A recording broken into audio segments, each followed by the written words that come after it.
Okay, so in this video, I just want to recap on my Arch pre-install menu.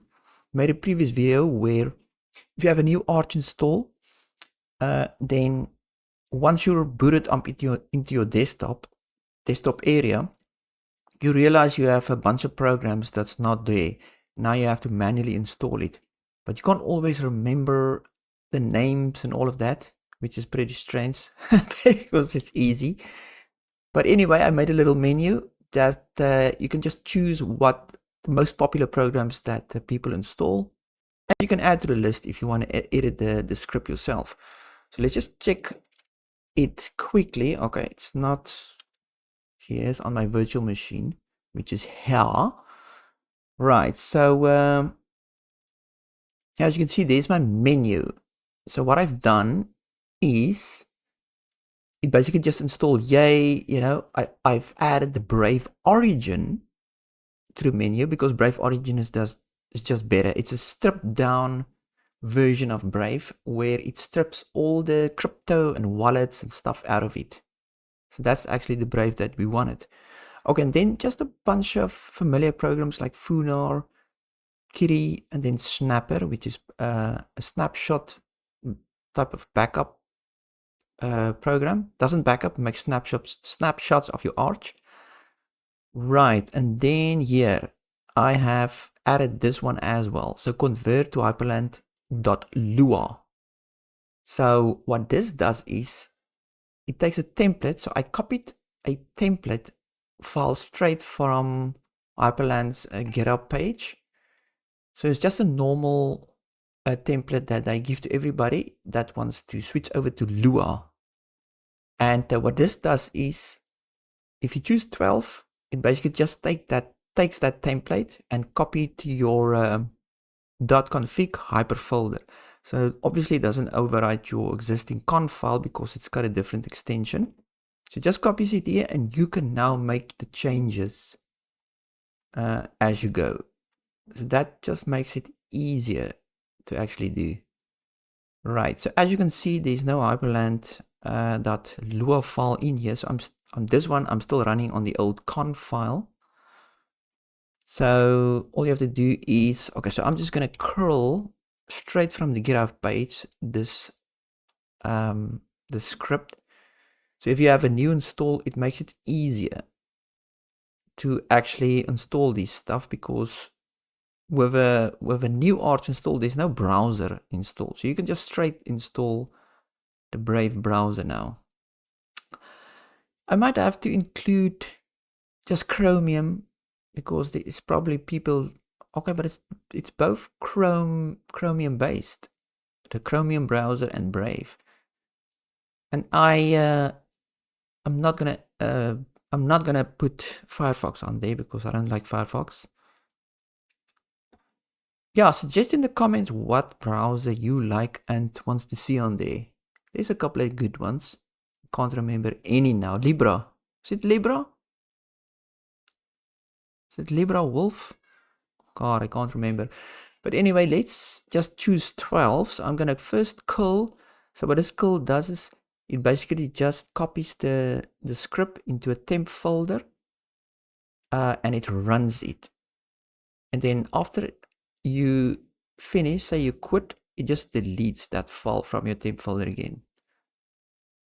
And then inside the script, it does another curl to download the Hyprland.lua file to that exact temp folder. And then it copies it to this folder. I suppose it could have copied it directly to here, but anyway, let's just do that. So the script will do a system update first because it's good to update your system first before you install any other software. Anyway, as you can see, I installed all of these already. And let's choose 12.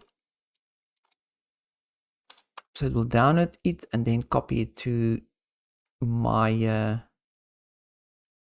the correct folder. Anyway, there it is, Hyprland.lua. We can open it.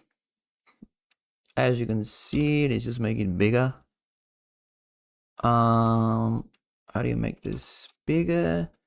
There it is. It's just a template. You can put your own stuff in here now. And this is the direct template from their site. So it's not one that I've made any changes on, as you can see. But what I have done also is the script will actually check what monitor you use. And then just puts a default resolution in there and the position. So obviously this is a virtual machine, so it shows virtual 1. And 1920 by 1080 is a good default setting if you're starting out, because it will default back to a smaller setting and it looks horrible. So it just goes there, and then you can just change it to a bigger setting if you want bigger resolution. So it edits this file automatically for you and put that in. I don't know, it's just something I wanted to do. Right, so and then let's say you have a Lua file already, but for some reason you just want to copy, get another template, and you choose 12 again. It will basically it won't overwrite your existing. Say you have settings in here already, we'll just make a backup file, not from your file, just a backup from the template. So you have a new blank template again that you can now, say you screw this one up, you can just use that one. But anyway, that's how that works. So yeah, it's actually quite easy to just switch over. Let's just see if I restart now, which one it will read. Because as you can see, it just copied it and it's got default settings in there. So let's just reboot. Let's just exit out of that, and then let's reboot and see which one it will read. Will I see any changes? There's just a blank default. I didn't even have a background.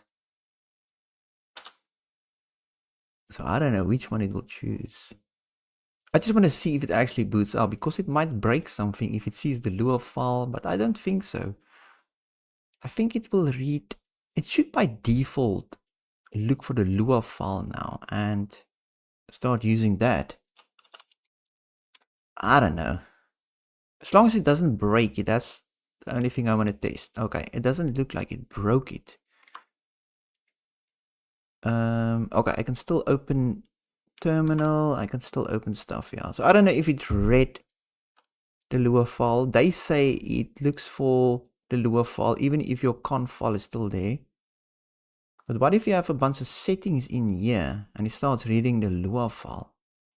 I haven't actually read up on that much, but as you can see, it doesn't break it at least. And now you can update the Lua file with your conf file in your own time, which is pretty cool, I think. Yeah, so like and subscribe and tell me what you think about the new Lua file. Anyway, good.